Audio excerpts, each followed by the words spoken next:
پہلی بات کہ توبہ کے لیے بنیادی طور پر 4 شرطیں ہیں۔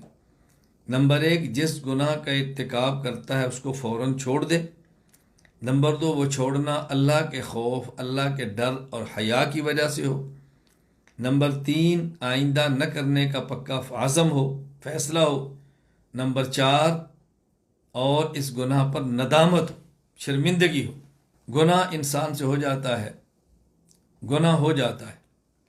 گناہ ہو جانا یہ تقویٰ کے خلاف نہیں، اس گناہ پہ ڈٹ جانا یہ تقویٰ کے خلاف ہے۔